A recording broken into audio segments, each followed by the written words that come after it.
All right, you ready? Well, you've probably been ready. Yeah, let's go. Yep.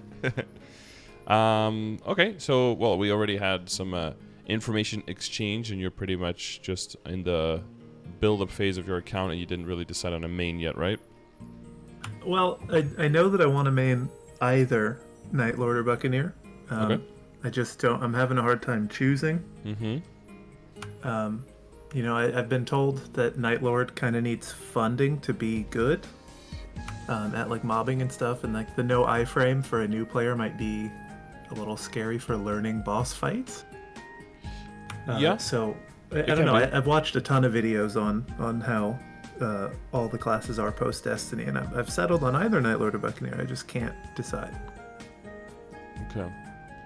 And, well, I mean, if you're that deep in the research, and I would say there is a very, very good opportunity with 2 Terraburns coming up to just get both of them to like around level 220. And then you can get some first-hand bossing experience. I think that's always the best school, is just the hands-on. And if you find that you just like one more than the other, then one just can stay like a bossing mule, quote-unquote, right? And then the other one can get sent into, eternity, I guess. Or until you don't like it anymore. The real decision will be just like which one to claim all the new Explorer rewards with. Yeah, that's true. That one will get a bit more... Get more rewards. We'll have to see what the dates are, because it's possible that you can claim those throughout the entire event, right?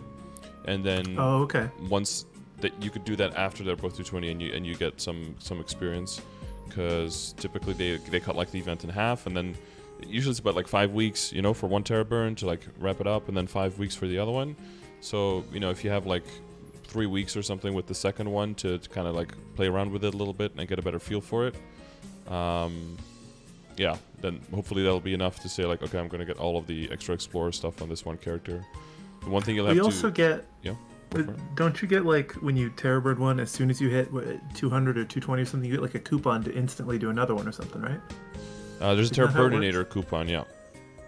Is that like just the exact same thing as if I made it birding, or does that work different?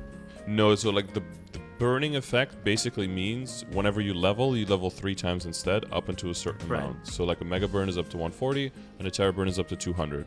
But when there is like a Terra Burn event, usually doing that also comes with a bunch of extra rewards. But none of those extra rewards are part of the Burninator coupon. The coupon is simply just the burning effect. Yeah. Okay, good to know. I had no idea. Yeah, this is the first event where they're actually giving some bonus rewards to characters that were leveled with a Terra Burn. With a Terra Burninator. Sorry, yeah, I have to be actually super careful with the wording. Yeah, okay. So one of your Terra Burninator characters through the account, and you'll be able to get 2, will actually also get some rewards. So that's... but it's not going to be as much as a Terra Burn. So it would still probably be better to wait for like the second part just to get it like the same boost. You get the CRA stuff. Or if you want to get more of the quote-unquote like authentic experience, you could also just... level up straight up just with like the new Explorer stuff and just see how that is. But I think we're kind of at a point in the game now where, I don't know, I would do it, but I totally get why people just want to blow through it, especially since you've already, done it a few times now with the Legion you've already built, so... I have done 1 to 140 like 20 plus times in the past month. I think I'm cool to skip that. Yeah? Yeah, absolutely sure. Yeah. Okay. Yeah, just checking. Well, actually, I did, not that it's exactly the same as Destiny, but one of those, the dual blade there that's 141, actually was a Night Lord. I changed him to dual blade because I didn't want to play dual blade, but wanted to have both the other thieves in case I picked Night Lord. Right, yeah. Yeah, and eventually you probably throw the Link skill in there anyway. Yeah, I figured if I picked Night Lord, having the maxed out thief would be useful. I did the same thing with the pirates. Oh, Aquafina saying new Showdown has a pretty great hitbox. That's nice. Yeah, so the main thing why they pop off a little bit slower is because you're kind of looking for the Assassin's Mark to start hitting targets and actually dealing damage, and that just doesn't do much in the beginning, so you just have to... Well, way in the beginning it might, right? Because monsters have like 3 HP. But then, then it falls off hard. And then it circles back way back in the end once your boost nodes start hardcore popping off and character gets OP, so... Yeah, that's the thing I've heard the most from people is that Night Lord goes from not so great mobbing, and then as soon as your mark one shots, you become incredible at it. Yeah, and it's difficult to maintain though, because like the really really high level areas. So especially if you take like if you get a bump with you're not meeting the arcane power, then you know it takes a while to build up, and then again you get a big bump, or you don't get a bump, but you'll walk into a wall once sacred power becomes a thing, and then the assassin's marks do nothing again, and it's all like your base attack. And you'll see people actually changing to dual bladers once they get into like Cernium and burning Cernium. Oh, really? They'll job change just for the grind and then switch back for like bosses or something? Yeah, and people did the other way around as well. Like they would be dual blades and then change to Night Lord to be able to train up to 275, then change back to do the bossing. And then they change back to Night Lord once they realize that, you know, Night Lord Burst is just at the upper end so OP that it's better to give up your iframes and to just have Dark Side and have that burst instead and learn to play like that. And especially now, because there's like a debuff that you need to put on Saren to make sure that she doesn't do touch damage.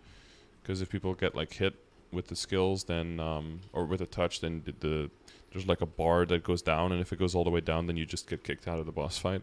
So like Night Lord is one of the classes that I believe, hopefully I'm not talking out of my ass, that can make it so that the whole team can basically have an easier time, or it's seen as like a necessity basically at this point. There's only like a few classes that can do that, so Night Lord is in pretty high demand all the way throughout. But I guess the ones that are super overpowered, decked out, can probably still kill at some areas, but you need to build up that sacred power, right? It takes a while.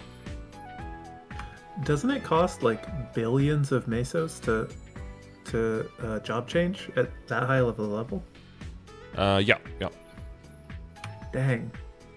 But I mean, yeah, it's worth it. Like, if your rates go up and you make more money, then you earn that money back, right? The annoying part is like redoing all the nodes. But if you're really maining one character and the other characters are kind of just like being left, then eventually you will have the nodes to like redo. But yeah, that you need to work up to that. You need to work up to being able to do that. You need to work up to getting another secondary and another main weapon most of the time, right? And those are the most expensive pieces of your account, so. Makes sense. I mean, I think, honestly, the way I'm leaning so far is that I think I'm gonna end up doing Buccaneer and then work on the Night Lord once I can fund it a little bit better. It just seems, from everything I've seen, like I'll have an easier time getting used to what end game content is like on something that's a little bit tankier than Night Lord and doesn't require insane funding. Yeah, you'll see. I mean, it's possible that Buccaneer is like okay, but you just something about Night Lord that just connects with you, and you just enjoy it more. And then I would say just go with your gut at that point. And you can, we can theorize about it now, but you'll know in the moment which one you like more. And if you really don't know, sure get both to 200 or 210, no doubt. Yeah. Yeah, and there's good rewards at least for one character if you can get it to 220 as well. So maybe that one can also decide, right? Because that gives the fake Absolab box, like which one gets that, and that'll be the one that you're trying to push further. That give it a jump start, of course. Yeah, that makes sense. And then other stuff is like the way that I've been doing my Legion board. Obviously, I don't have the whole thing unlocked. I'm actually leveling a little bit faster than I can expand it at the moment. I'm sure that'll stop very soon. Well, yeah, it's kind of good. If you notice that, one tip I can give is try to maybe go a little bit harder on the characters you already have and making a little bit more 200 so that you build out your grid a little bit more, but also because then the Legion power will still keep going up, and that'll make sure that you get your coins faster. Yeah, I've been kind of working on it. I have 4 200s now. And Kana is the one I've been working on next. But I really, everyone likes Kana, or I guess not everyone likes it, but everyone has a Kana. I don't like it. I do not find it a very fun class. Yeah, different flavors, right? People like different stuff. Yeah. I think it just I'm not really like a kind of player, but if you're just walking around on a kind of mule and you're just like putting some summons down and just spamming a skill here, and then you go loot and there's just an entire like sea of money, I don't know. I feel like it would probably, even if you're not like totally into it, I think you'll overcome that. I certainly see the value of it. Yeah. From very early, you can just like own whole maps. It's crazy. It's just the actual playstyle isn't the most fun for me. Yeah. Well, that's why there's 49 classes, right? Hopefully, there's Yeah, one yeah. of those two you picked. Hopefully, sits with you way better. So let's pray on Yeah, that. I'm pretty sure one of them will. As far as how I've built the board, though, am I kind of prioritizing right? I've been trying to like focus on the crit chance and damage, and then from there just like EXP and attack. But I don't really know if I should be like the knockback resistance is going away, and I don't think Yep. people were even putting that on the board anyway. But is this Some like kind of people a general priority? do a little bit. So the knockback resistance is gonna get replaced, right, with normal monster damage. So if you Oh, want that's to make cool. sure, yeah, if you want to have your early level characters do quite a lot of damage, that might be more important than going into bonus EXP, because bonus EXP is just very inefficient with how many grids it takes. Right now, it kind of makes sense, right, because your pieces are relatively large, because of the right, because you haven't been able to expand yet. But as soon as you can Yeah. expand, and every expansion has more pieces, right, that it needs to be filled. So definitely critical rate and critical damage are main priority. For the middle, at this point, like attack, magic attack versus main stat is roughly like a wash. But the further you go, the more the favor will, or more it will tilt in favor of the stat rather than the attack and the magic attack, because the attack and magic attack squares only give 1 and the stat give 5, and because of percentage all stat on stuff, this one doesn't. Wait, this does. Hang on, I have to say it right. Yeah, these stats get multiplied with percentages. Both of them do, but because of that, like the stats scale better eventually. But you can switch them very easily, right, with the arrow key. So Yeah. that's no problem. But this is like decent setup for if you're starting new. Even easier would be to just like move the. But it depends on the types of pieces you have. Like a simpler piece would just be to go like straight through the middle, but I guess this is the same result, so it doesn't matter. If you're going through the middle though, that'll be a bit easier, because then you can also go like from the middle, hopefully straight down, and then go into the regular monster damage later, because that'll definitely be a priority over staying in the middle, over the attack and over the dex, specifically when you're training, of course. Okay. And then I'm assuming that crit damage is like one of the most important stats in the game. It seems like it is, because just getting that on the Legion board for what I have was dramatic. Yeah. And then, what's even more important is getting access to it, which is critical rate, right? It's always, they go together. So then, assuming that you have, the Phantom at 210 and like every other source of crit rate you can get, obviously, but it depends a little bit on the class, but do you usually have to invest super hard in crit rate on the board? So early on you do. Most characters, by the time they get like through second job and like into third job, they won't need like probably if you add like, I don't know, like around 20, then that's like for 80 to 90% of the classes that already be at 100%. There might be a few that might need like the entire 40%, and then maybe they still don't get enough, But yeah, those are just like Kana. Like you probably noticed that Kana is very, very low on the crit rate. Yeah. Like off the top of my head, I think it's Kana, Demon Avenger, and I think Hero. And possibly Angelic Buster. Like they're just very low, but they typically make up for that for quite a lot of critical damage. So then, if you do boost that critical rate, then all of that critical damage starts getting applied, and then they start hitting like trucks. And as you already started noticing, right, like if you make a new character now versus when you made one of your first ones, like how much stronger those characters are. Oh, it's insane. Yeah. So those levels, the 6K is basically free at that point. You've already got the snowball rolling down the hill, so it's already gaining massive speed. The main thing is just that the rate power goes up a lot when you get to level 200. And then the other thing is, for the characters that are 200, how's your Star Force on them? Anything that I get to 140, I Star Force as best I can. It always ends up somewhere between like 100 and 120, depending on if I got, like the Horntail and the Zakum and like all the Star Forceable things I can get. Sure. So most of the things on my board are somewhere in the neighborhood of 100 to 120, and I don't think anything is higher than 130, even the 200s. That's fine. 120 is like a sweet spot where all of your Star Force gains like a nice boost in value. So one of the nice things is that there's also these events that are really perfect for this, which is the 1+1 Star Force event, where if you Star Force, you gain 2 stars instead of 1. and it works all the Ooh. way up to 10 stars, so you can go from 10 to 12 as well. So That's awesome. yes. So, well, if you're already working on a character, you can use it. But also, if a character is like done and it has like some, 8, 9, 10 star stuff, you can also you can either let that sit and then wait for an event, or get it to like I like to bump everything at least to like 11, or if if an event is near, and you can always check the event calendar for that, right? Are you aware of the commands a little bit in the channel, I guess? I only know a couple of them. I've been using the one that shows the like priority for Legion and Links, and then I've used the I think it's classes. I've used that one a bunch. Yeah. Okay.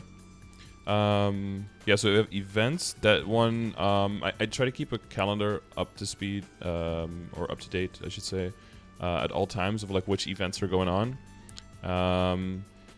So I try to show like where can you get coins, where can you get points. If it's a special event like this, event shops with all the dates on when everything closes. Hot week for now, for example. And then they'll have links to the patch notes as well, so that it links to right in the patch notes where it is, so you can immediately see the details. Because like if you come back, there's always a bunch of events going on, and it can be hard to prioritize on what to spend your time on and everything. So hopefully this will help you get like really quickly be able to catch up with like, okay, what's going on and where do I go? Because whenever events come out, there's always a bunch of stuff you can do, but the question is always like, should you and do I want to, right? Yeah, that was actually some of my most important questions for this, were like how to even know what to be doing, because navigating the like patch note pages is not fun. Well, just trying to like even know what's going on in the game is not always super apparent. Yeah, get ready for the Destiny patch notes, because they're probably going to be like, I don't know, it's probably going to be like 2 or 3 times this, maybe 4 or 5 times this. I've looked at the one on Orange Mushroom, and it's just like 40 pages of info. That's going to be fun to read. The smallest slider on the side.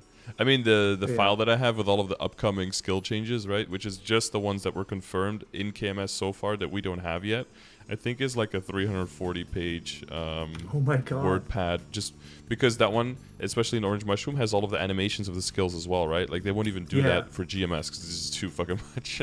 But wow. Yeah, it's a lot. That's that one is through the classes grid as well, right? Because it's got like that column with the upcoming changes for the yeah. I've mostly just been using that when I like am trying to figure out what to level next. I'm just like, all right, what is a high number for the leveling speed? Yeah.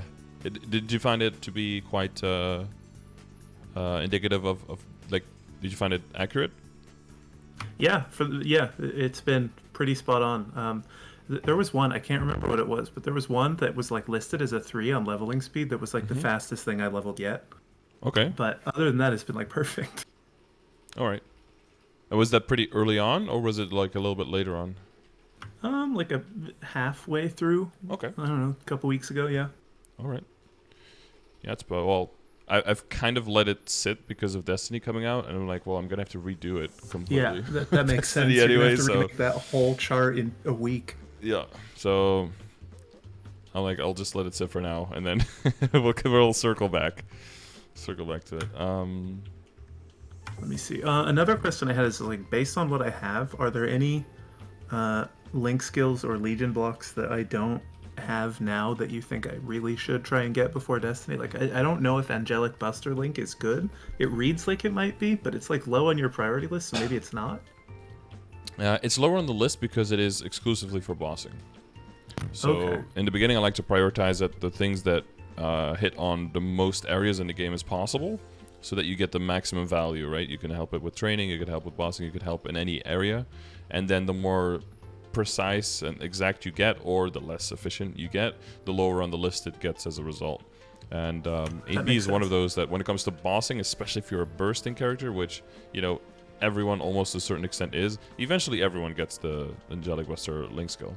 But it is a lower priority because of that, for that purpose. It's also usually something you start adding on later on once you have more control over your character, because a lot of characters tend to have quite complicated like bursting setups, and adding another skill onto that you feel like you have to absolutely use, because otherwise you're wasting a whole link skill slot, can add up a little bit of pressure.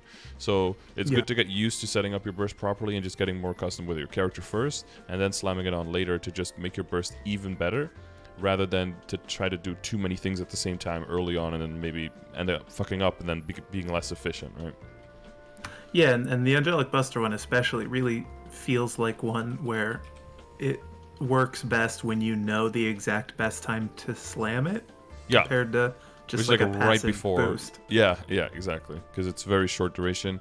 It also gains some duration, with some other stuff with buff duration that you have, because it is a beginner skill, right? It goes in the beginning tab. Sometimes it can lag because of ping and everything, and then sometimes it lasts a little bit longer. It can also be reset with cooldown reset and stuff, right? So it can get extra value through some other means as well. Interesting, okay.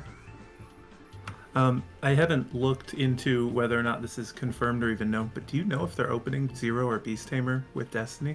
It has not been officially confirmed, but they usually do. And I can ask Ghibli directly, but she'll always say you just have to look at the patch notes. We can't. Yeah, the team has to okay it. I don't want to put my foot in my mouth either. Probably, but it's never 100%. Do they usually open them both up simultaneously, or are they separate events? Usually simultaneously. Yeah. All right. Well, those I know both of those are very important links in Legion blocks. Yeah. You asked if I'm missing. Link is even good. Typically not used very much. It can be used, I use it sometimes now with Project CRA. If a character is a little bit lower on the IED, I'll just slam it in just to get any little bit of IED I can get. But yeah, typically it's not used very much at all, no.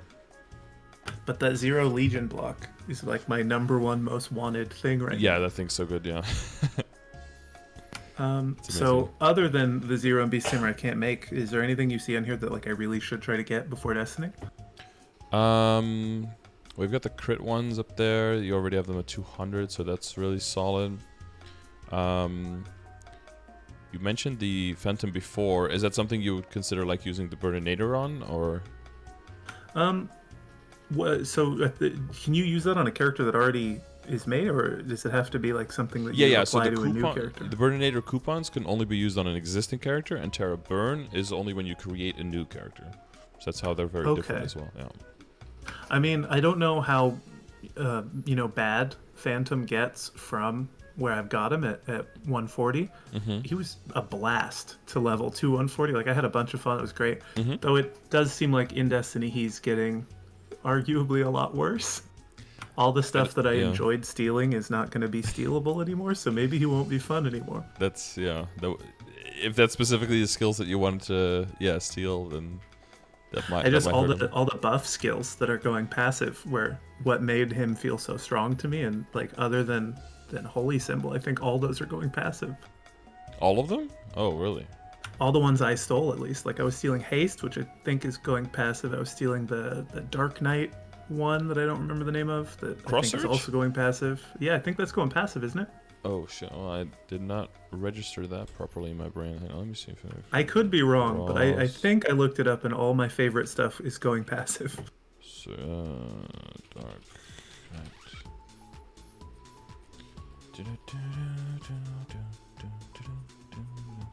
That is third job, right? I think so.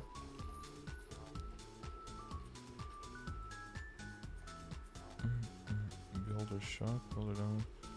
Crossover chains. Oh, crossover chains. That's the new form of it, right? Yeah. It says consumes 20 MP for 200 seconds, increase final damage by 20%. Oh. Okay, so it's not going passive. All right, then that'll still be good. Will be increased proportionally. No, that's no. I think this one's. Yeah, I mean it's a stupid skill because it's 20% final damage, passive effect, also 50% final damage. Ridiculous skill by itself, of course. I wonder, do you know if that passive effect is included in the steal? No, no, it's not. Because that would be sick. That would be broken. Yeah. There's the other one, Final Cut. That one's still. I think. Right? I was also stealing Rage, I think it's called, from one of the warriors. Yeah, from the heroes, yeah. I never stole Final Cut because I could never find someone to steal it from. But I leveled 100 to 140 with the Cannon Barrage, I think it's called. Yeah. But I don't know. You know, my experience so far on Phantom, if it's exactly how it's been to get to 140, I might just level that to 210 because it was fun. Okay. Yeah, that's good. Yeah, well, as long as you have characters kind of like characterized as these were fun enough, I want to level those. These are like okay-ish, but I just want to get them done. Like those will be your Terra Burninator goals, right? And maybe The those thing are I hate also... the most is Mercedes by far. Yeah. I'm considering just using the growth potions on Mercedes because I that's really cannot that's another stand option. Mercedes. Yeah. Like using the growth potion / using a Terra Burninator is like almost at the same level of like I just want to get him up there, but I don't want to have to put in all the work kind of thing. Yeah. And then, you know, I don't know if this is a good call, but I considered burning it, or not burning it, using the potions to 200, and then with the Destiny event, those 200 to 209 potion that you get, you get like 8 of them or something. Considering using those to get to 210, just because I really don't even ever want to play Mercedes again. Sure, those first 2 levels should be pretty easy, with some storyline stuff here and there, and with some, maybe with some... No, not with those. You don't want to use those. But there's the Starlight Symphony event, and it's got some like a daily limit PQ that you can do that gives a really nice amount of EXP, so it won't require any funding as well. Those are usually awesome. They've recently started doing that because historically all the kind of things that give you EXP, if it scales to your level, even then anything past level 200 is just dog shit. And it's really nice for mules, and then once you're at 200, the content is basically like woohoo, like it's fun, but it doesn't give you anything. But they started changing that the scaling is actually quite good, even past level 200, and a lot of people using those to get, you know, the stranded 200s into 210 for those level 3 links. So you might want to look into maybe using that for it. Yeah, I might do that. Like I leveled 100 to 140. Most of that on Mercedes was just Zakum every day, and then the Blooming Forest, like AFK EXP chair. Oh, sure, yeah.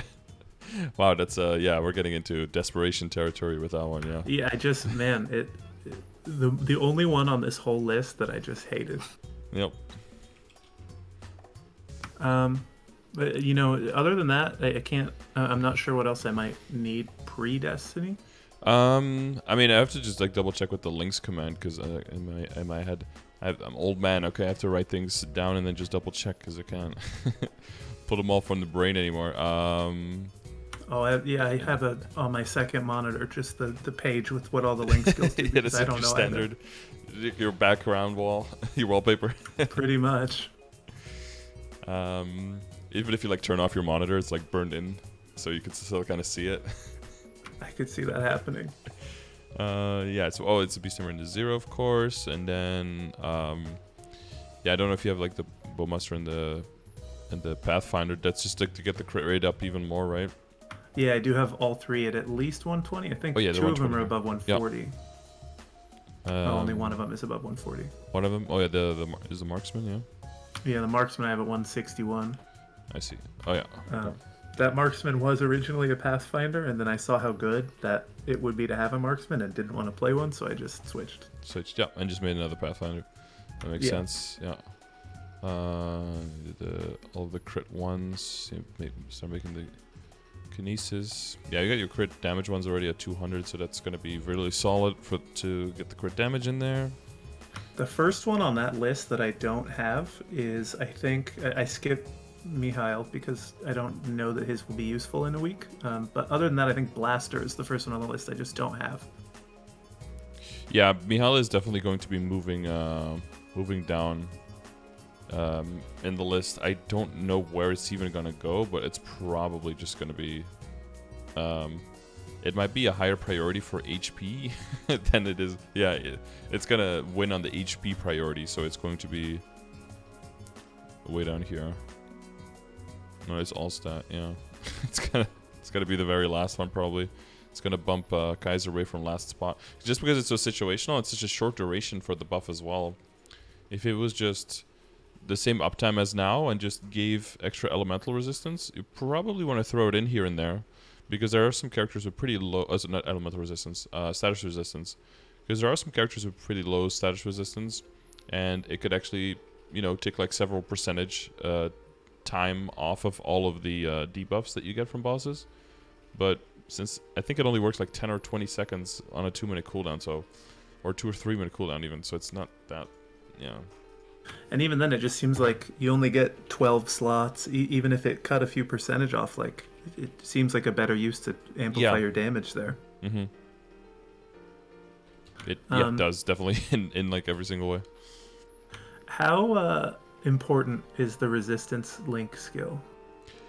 So it is not as important anymore as it was a long time ago, because every single time you die now, I think in all the bosses now, you don't immediately become vulnerable. You have like a second and a half or so of invincibility, but that if you get all of them, level 120, level 2s, stack them up to 8, then you get up to 8 seconds of invincibility.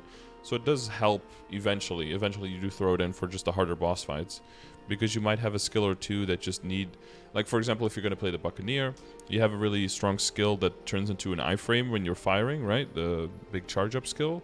But in the charge up, you can still get hit. But like, let's say you really want to commit that damage and you just died, you can just go back, and without even having to think about it, you can just pop that skill and be immune for the whole charge up if you have the resistance link skill on. And then and then really commit the damage. So sometimes there's some boss fights where you could get interrupted during that skill. Maybe maybe you can get blinded or sealed, and then the whole skill just fizzles, right, before you get to the iframe part. But if you're already immune, then you can just, without having to think about it, boom, just commit it. Okay, yeah, I did mechanic, but all the other resistance classes look like they're going to be kind of a pain to get up to 120. But 120 isn't that hard to get to. So I guess I'll just tough it out. Yeah, and you have a bigger legion now, useful. and the link skill, so it's not going to be nearly as bad as if you did it as your second character, which is usually why people don't like the Mercedes very much. Yeah, Mercedes was my first thing to actually try to level, and man, shouldn't have done that. At the very weakest, right? Yeah, it gets a bad rep for that, for sure. Definitely. Yeah, other than that, I think you have all the things, right? You have the Ho Young, Okay, and then my only other link skill related thing is like so I see the priority of which ones are most important, but is there like ones that are huge to get from 2 to 3, or are they all kind of equal priority there as far as actually taking them to 210? I'd say getting everything to getting to full 6k Legion is probably the priority, just to fill out your empty out the size of your board, right? And it's going to look very empty then. And then if you're really sure you're going to make the jump from 6 to 8, then I basically just start back at the top of the list and work your way down again, that kind of thing. Okay, makes sense. I'm trying to think what else. Oh yeah, I have to do before Destiny. I have to do all the boss unlocks that are about to go account wide. Yeah, I saw that you mentioned that here. Yeah. Yeah, which I'm not sure which ones I can actually do if I just have a not very powerful 200. I have basically not done bossing. I've done some normal Tsukuma Horntail. I got carried for Helix once, but other than that, I basically have not seen the bosses. I mean, you don't have to do before, right? You can also just do it after. Yeah, for sure. It's not necessary. The ones that are easy to unlock is Arcarium is easy to unlock. Even if you're very weak, it's just storyline. Nothing too serious there. The monsters you have to kill are very weak. Von Leon, I'm not sure about the monster levels, but you just have to get a bunch of drops and that's it. So maybe if you get lucky on one character that gets a drop familiar or something, then maybe that one can do that instead. I have been saving every familiar card I've gotten on every character. That's probably better. I have hundreds just waiting for when I choose a main. Yeah, that's probably better. Papalatus is also... Yeah, that's also a very low level requirement. It just requires Star Force on a character, I guess. A little bit, because it's connected with the Star Force quest in some way. But also the monsters there are Star Force, but it's not super high Star Force, so... You probably I don't know, probably 40 or something, so you should be fine either way. Oh, okay. I've fought him before, but it was as part of the Silent Crusade quest. I don't think it was the real boss fight of him. It was in one of those Mystic Gates or whatever. Oh yeah, the greenish looking guy. Yeah. Yeah, they got Yeah, some they like funky made me go fight colors. him. Yeah, okay. Yep. And And then I don't know if the Omni is going to be meta. In KMS it is, but I found that quest line terribly annoying and just a whole bunch of unnecessariness. But I don't. Maybe that one is one to just like pause on and just see if it's even going to be necessary to do. Cygnus is also just like storyline stuff and just kill X monsters, get X drops. That one's pretty easy to do as well. 200 plus. Magnus also. Pingbean just is long. So like the stronger the character is, and especially if you have access to fifth job stuff, then you can just get through that a lot easier. Yeah. Okay, I had a friend who keeps telling me that I need to do, I forgot what it's called, Black Heaven, I think it's called. They've been telling me I need to do it before Destiny, and it's like 5 hours or something. Is that one of these bosses, or is that something else? Well, so Do you know? I could just you don't have to do Google anything that. before Destiny, right? Like even if you complete it after Yeah, Destiny, it's still gonna do the certainly same don't thing. have to. But that's for that's to get access to Lotus. Oh, okay. So that, I mean, you don't. There's no rush in that. There's like two big storylines, Okay. right? There's one for Damien and one for Lotus. But the one they both have like several chapters. Damien has 4 chapters and Lotus has like 5 or 6 or something. And for both of them, you just have to do the whole storyline. But for Damien, the way it's programmed is you can start any of the chapters whenever you want. So people just only start the 4th one, immediately complete it, and then it's like, oh, everything is done, right? Like you saved the princess from the castle kind of thing. But for Lotus, you have to do the first one to unlock the second one, and then the third one. It's got like a little bit of a map that has like a fog of war that like, you know, reveals as you're doing the next chapter. So you have to go through the whole thing there, and that is terribly long, yeah. My friend heard me say that, and it just messaged me on Discord, like, you need to do Black Heaven, do it. It's probably a good thing to have done. I would agree with that part. It's good to have it out of the way before Destiny, so that when the Terror Burns and all the event stuff is going on, that you can really commit to that and not have to think like, oh, I'm going to waste like 5 or 6 hours doing this, because maybe I don't know, maybe you get to it after the Destiny update, but then we're talking like August or some shit, right? Yeah, I'm sure I'll get around to it, because I am getting a little sick of 1 to 140, so honestly something other than that will be fun for a while. Yeah, maybe something to change the pace, right? Yeah. And then the other like real big thing that I had that I needed to ask about is like there's so many different rewards from all the different like make a new explorer and the Terror Burn rewards and the battle pass and the like event shop items. Like I don't really know how to maximize the rewards from that, or like what to prioritize out of it, because there's just like so many different sources of so many different things that I don't really know what's huge and what's not. If you see nodes anywhere, that's huge. Those are just massive, because a lot of them are going to be bad, so you just need an insane amount of them. Hundreds, thousands probably, like eventually throughout one character. Yeah, like one individual character that's like maxed out, quote unquote, probably had, and not trying to like lowball it, but also not trying to exaggerate, but probably like around like 6,000 nodes used in it over like its lifespan. So that's a lot. Yeah, but you also use like hundreds and probably thousands of symbols, but they fuse together. So after a while, you kind of like forget how many those really were. But if you do your dailies and when you get access to a lot of areas, your whole inventory is like full of symbols every single day. If you would like map those out on like a screen, like how many symbols, to max a character, like it looks like an impossible amount, but you do it eventually. It just over time, with power in numbers, that kind of thing. But so yeah, all of that stuff you see that gives you nodes, that should be like a lightning rod, especially for anyone in this stage of the game, all the way up until your main character is like, until you have like maxed boost nodes. But even beyond that, you really want nodes. But like until you have max boost nodes, anything anywhere that can give you nodes should be like basically top priority. Nodes and symbols, like boom. But the symbols typically from shops, they look alluring, but they can be a bit expensive comparative to how much they give, just because of how many symbols you can already get just from doing your dailies. And sometimes people will be like trying to cap on characters so they can buy symbols, and then maybe not have enough time to do their symbol dailies, and then actually lose more symbols that way than having done just their dailies on their character, right? So yeah. You have to make sure you don't like misprioritize like that. But usually just nodes. That's super, super important. And then past that, probably event rings is like second most important thing. But like for these, it's all like through coupons and through leveling certain characters and through logging in. Then probably level up potions just for the growth of your account and growth of your main characters. And then probably in pecking order is probably like eternal flames if you can get those anywhere.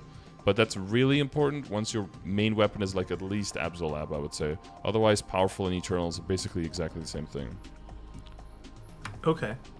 I really like the flames are something that I do not really understand at all. I don't really get how it works. It's not something that the 1 to 200 experience really interacts with ever.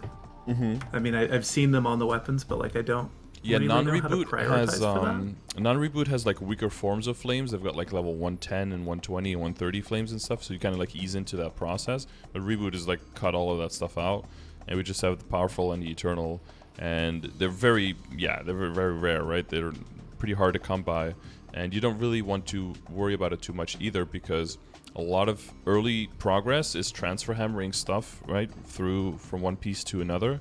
And flames don't get carried over, so you don't want to be worrying too much about flames and spending too much time on that, because it's going to get overwritten anyway. So it's kind of a good way that it's not really introduced until later, because you probably just be kind of like wasting your effort trying to learn it.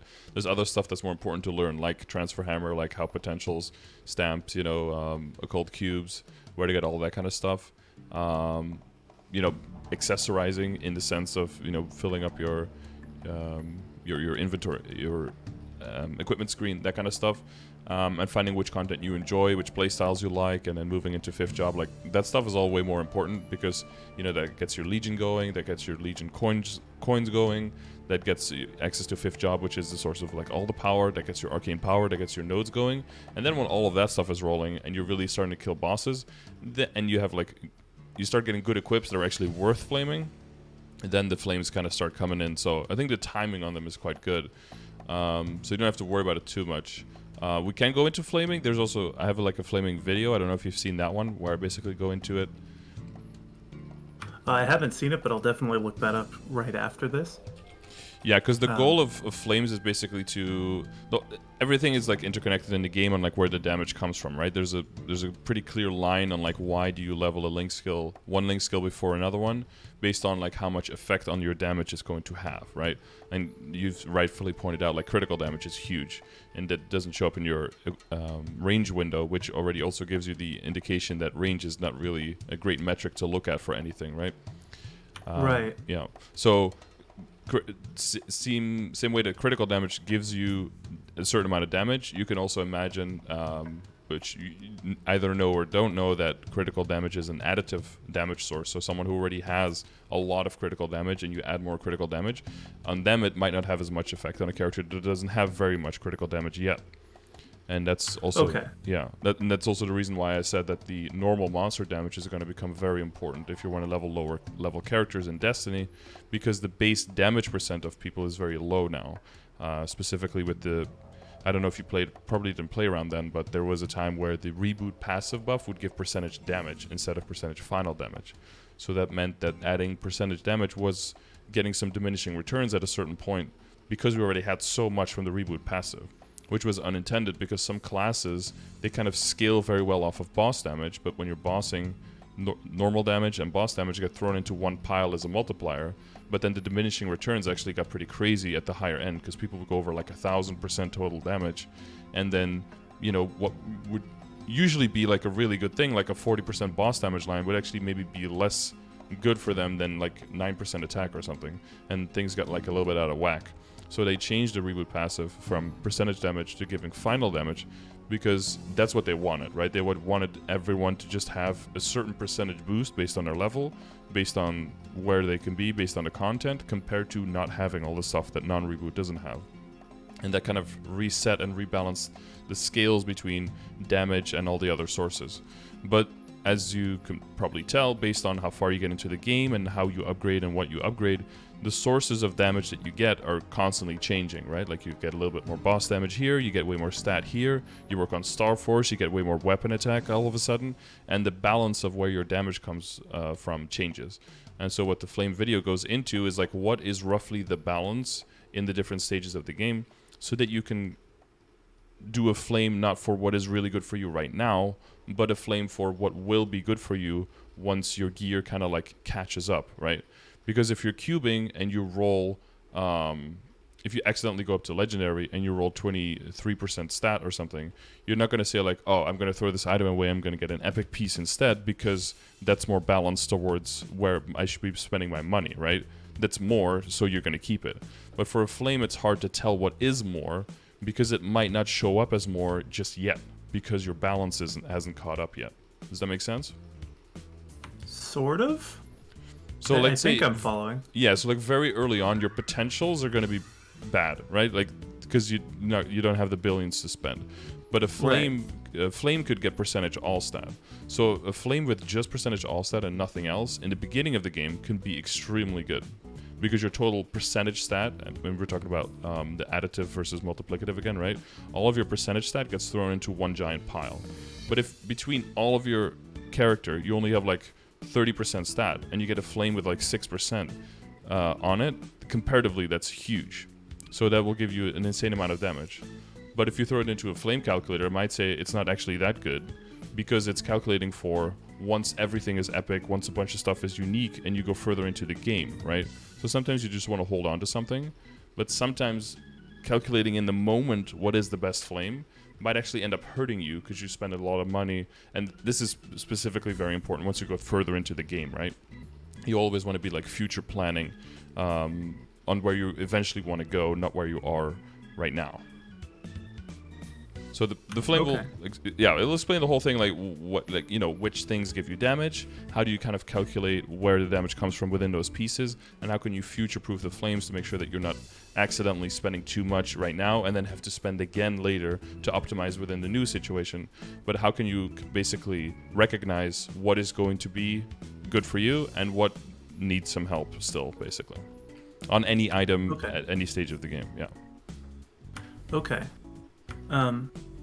So when I was looking at all the rewards and I saw like the trait boost potion, my first thought was to just immediately go do charm so I can do a pocket thing. But then I watched a video of yours the other day where you said that might not be the right choice. So is there something I should do with that instead? Yeah, so I get it, and most people will always still do it because they won't care, and I get that too. But if you're going, again, the game is, you're playing it for the long term, right? Your charm will get to level 30, and you'll be able to unlock it, and it'll be fine.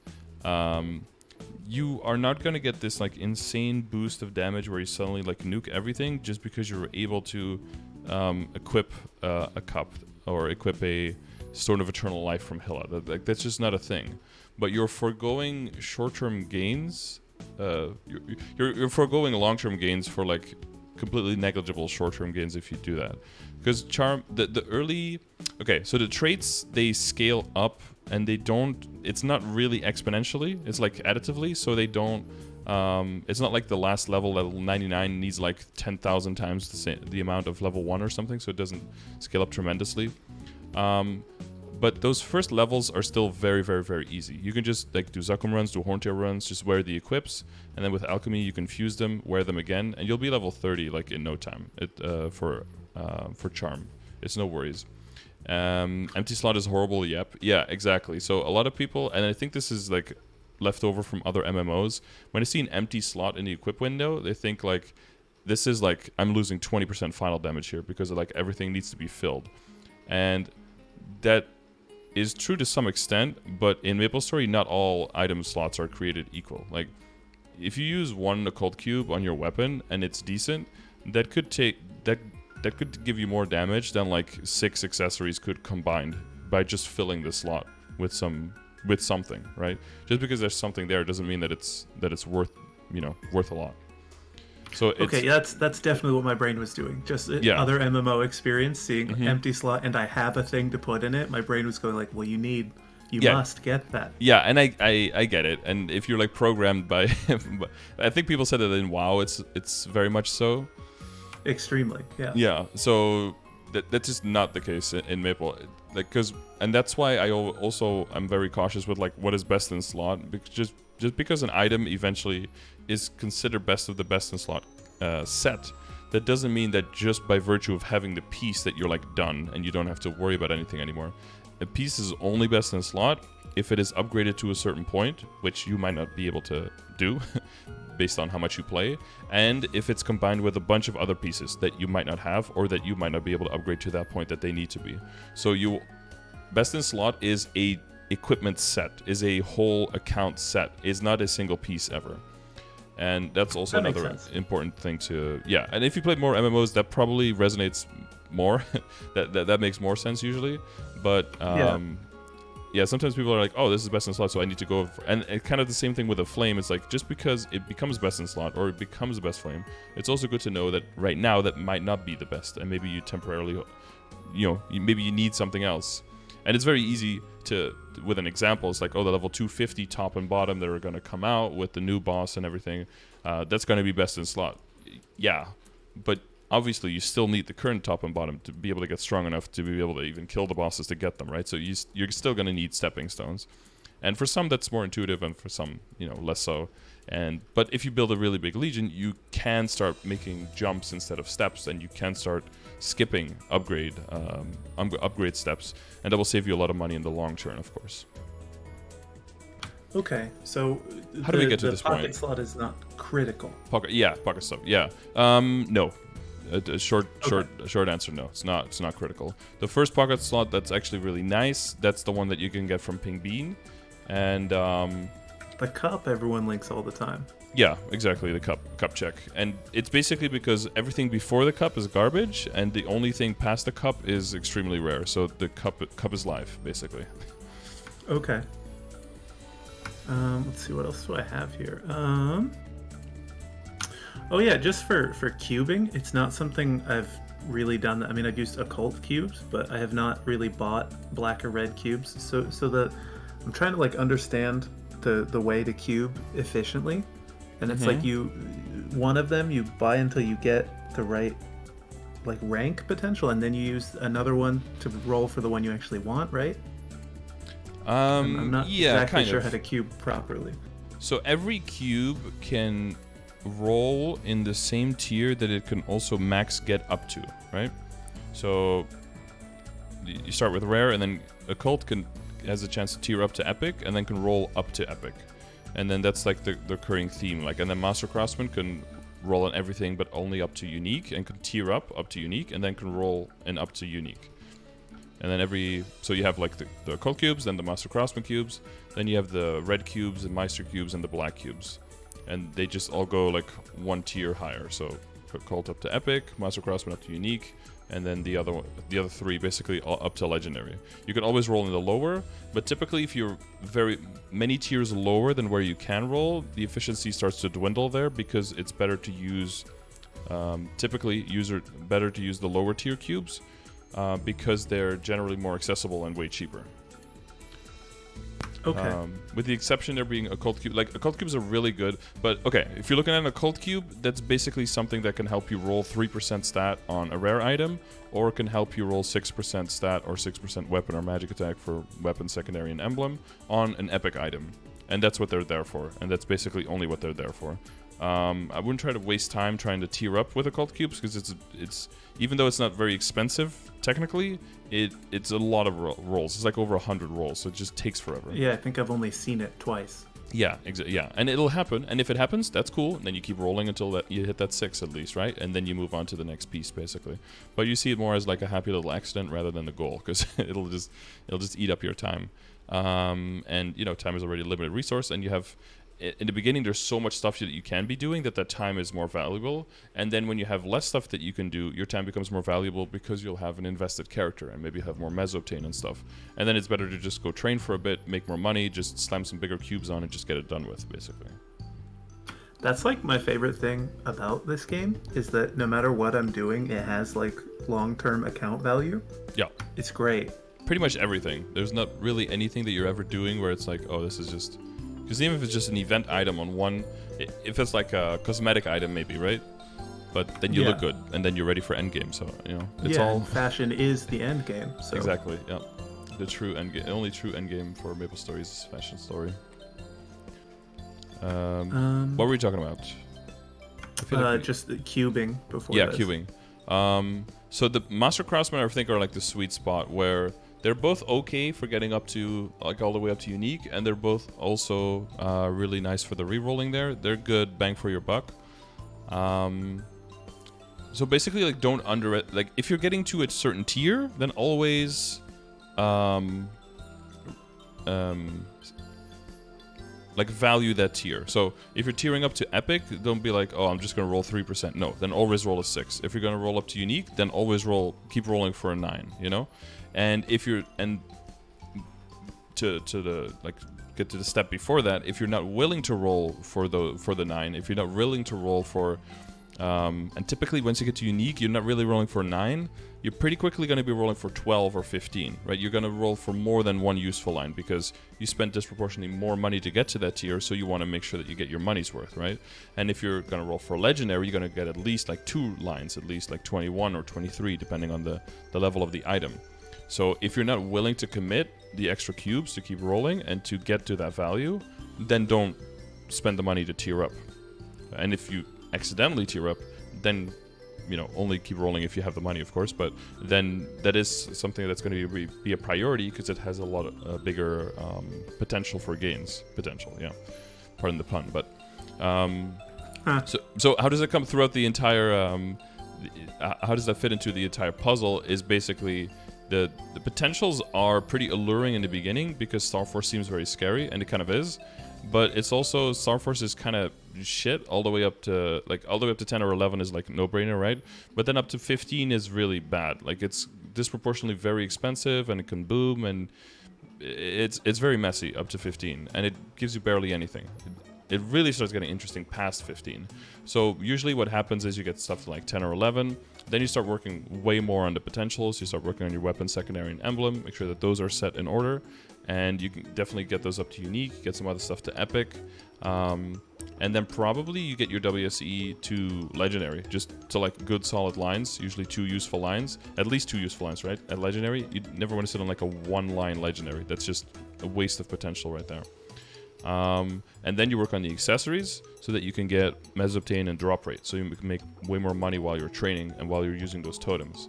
And then once that is like set, then you can start making real money, and then you throw that towards Star Forcing, and you start getting other things Star Force, up to 15 and up to 17.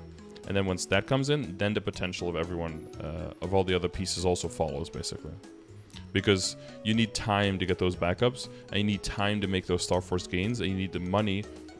And the best way to do it is by getting the money invested first in the accessories, so you can upscale how much income you're making, and then trickle that back into the Star Force, because of that period where you need time to get backups. So more backups means less safeguarding, and less safeguarding means overall saving money, which is weird because it's saving, but yeah. So the efficient way to do it then is to try and rank up with reds, and then once you get like a good line but not a great line, then you switch to black so you can choose. So red and blacks, I think, only will come into play once you get into the point where you're trying to go for legendary. Until that point, you can really just use the cubes that you find lying around, or the ones that you get from bosses, and just stick mainly to like a whole bunch. Like, it's better to have a whole bunch of epics and uniques on your account, but have them actually work for you and actually have like 6 and 9 and 12 and 15%, than to have like, you'll see an account with like someone who has like 6 or 7 legendaries, and they'll have like 1 useful line on that, and then the rest is like epics with 3 and 6%. Overall, you're gonna have the same damage, but you're gonna have way less money spent, because you're gonna have higher efficiency within the tier up. So don't way in the beginning. It depends on how quickly your income is gonna come, but way in the beginning, don't be shy to just like roll, maybe even buy and roll Master Craftsman cubes within unique, just to make sure that everything has at least like 9 or 12. Like probably 9 for the non-accessories, 12 for the accessories, because the accessories have a little bit higher chance of getting good outcomes. So it's more realistic there with the same funds to get better rolls there.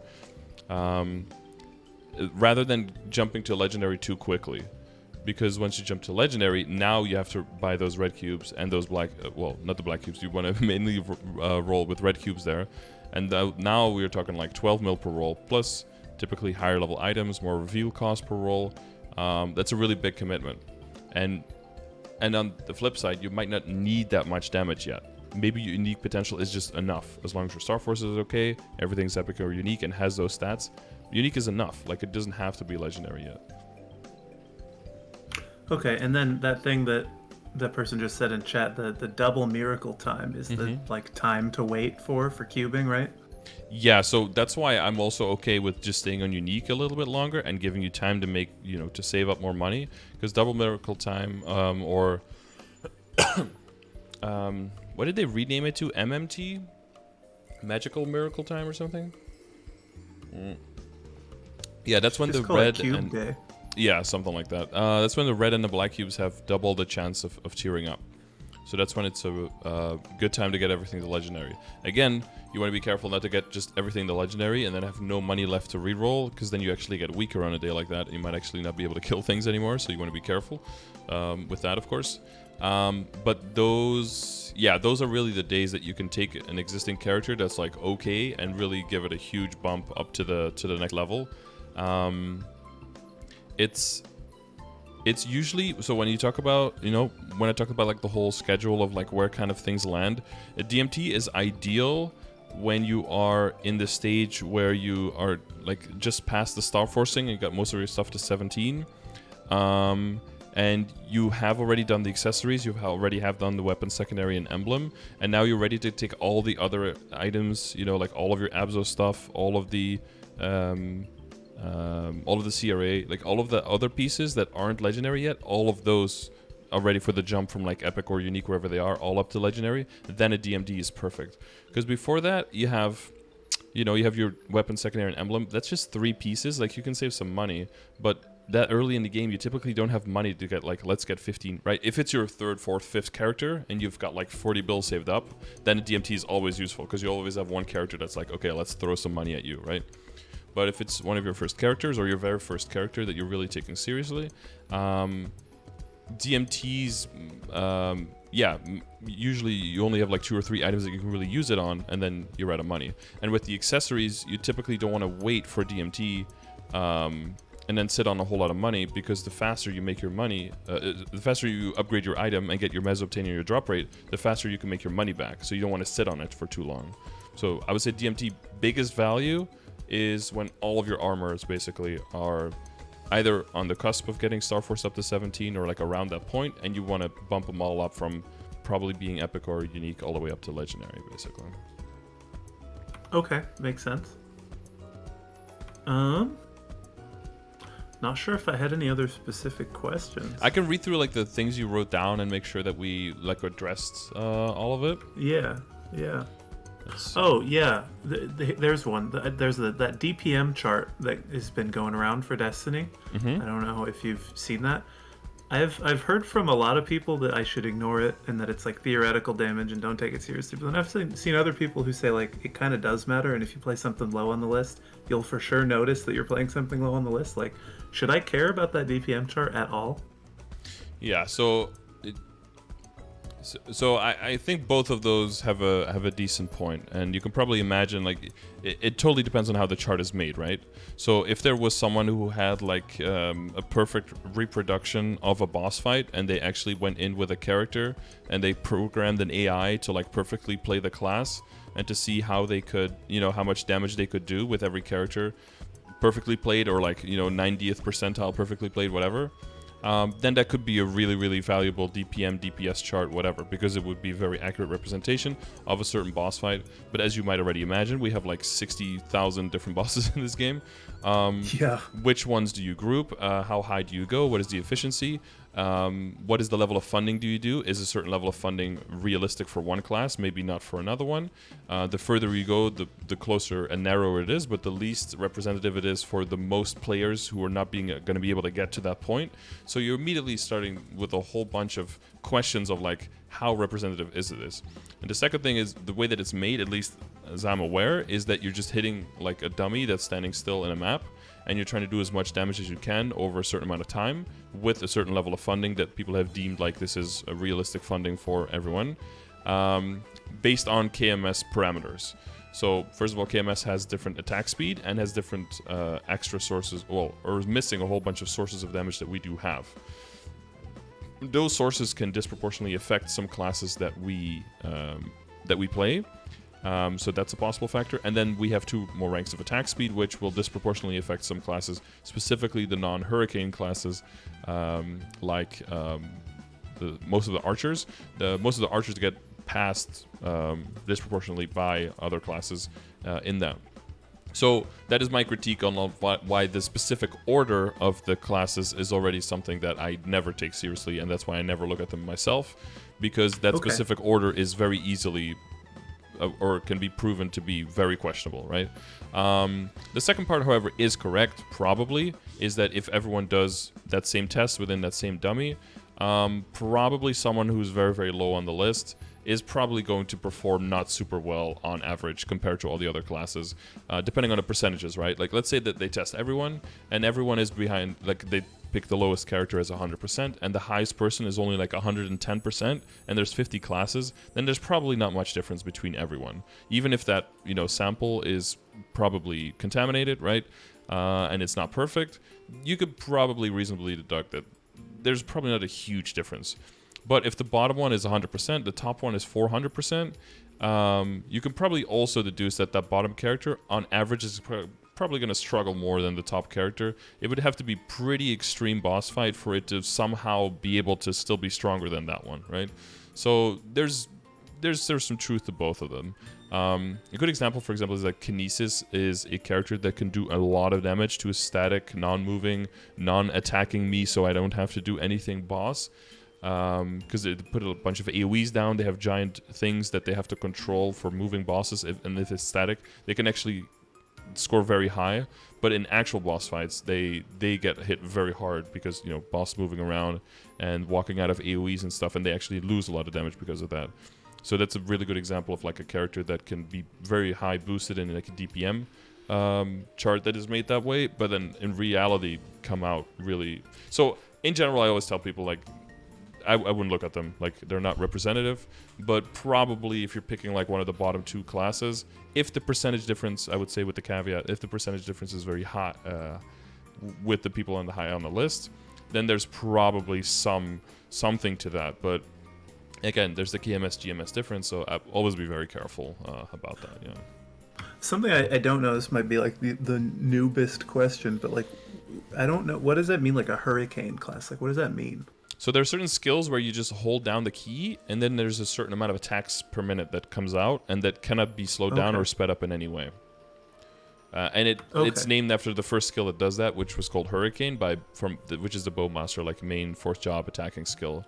So a lot of archers have it. You played Jet, right? Jet has it, where you just hold down that one key. The Salvo has it, yeah. Exactly. And because attack speed doesn't affect that, that's why those classes tend to lose a bit of steam compared to Korea, and it's still all balanced around Korea, right? And we just get the hand-me-down skill changes. So that means that some classes, and Night Lord, and that's why you see some classes constantly getting buffs, even when they're already really good in GMS, because in KMS they're just, maybe underperforming, and they actually do need buffs there. But then they're just trickling down to us, and those classes are just OP as fuck over here, which is, like, Night Lord is one of them. That extra 2 ranks of attack speed, allowing you to just get extra attacks out right during spread throw, or what's the actual name again? It's not spread throw, that's the Korean name. Throwing star barrage, there you go. During that, like, that gives them a whole lot of extra damage that makes them so OP for us, compared to all the other characters. So we try to look more, we always try and look for representations of, like, what does your, what is a metric that we can use to accurately represent your potential? And I think the DPM chart is an attempt at that. I don't think it's very good. Some people go by dojo floor charts. I think that is more representative. It's still not as good because it's very in favor of DPM characters over burst characters, right? Because it's like a sequence of boss fights. So it's more about, like, how do you pace out? Like, do you have like 18 Oz rings that you can switch between, kind of thing? And in a real boss fight, you're not switching that many rings. So, it's a little bit of an artificial situation. It's more representative, though. And then usually there's just specific battle analyses we use for specific bosses, but you need a whole ton of data from actual players to kind of like compare them to see where everybody lands. But yeah, not to get into it too much. Okay, yeah, the main thing that I've heard from a lot of people is that, like, even if that chart was, like, the most accurate thing ever, any class can do anything, so don't pay attention to it, is the main thing I get from a lot of people about it. Well, there's definitely some, and then historically there have been classes that have been terribly left behind, and we definitely don't want to rewrite history and say that haven't been classes that were just royally buttfucked for years, but we are hopefully, and at least in Korea, they're attempting to get closer to parity with a lot of classes where the main difference between the classes is simply, I don't like this one quite as much, like it's just not for me. And then the other one, I actually like this one a lot, I'm going to main this, it's not like way stronger, but I just enjoy playing this class more. I hope that we can eventually get to that point, but you have 50 classes, so there's always going to be someone that comparatively is considered weaker, and someone that comparatively is considered stronger, but hopefully every single class can just be, in their own rights eventually. But again, that's hard since we translate the characters slightly different because we have a different version of the game, right? Yeah, man, it was crazy. I played this game for like a few months in 2007 or maybe 2008. I don't know what year specifically, but there was like 5 classes. And so to come back and see almost 50 was mind-blowing to me. Yeah, there was a crazy time. I think it was like 4 years ago where there were like 3 of them that came out.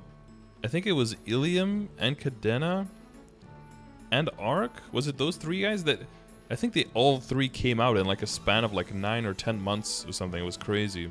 I was like, whoa, hold up, dude. We barely leveled the last one. Chill.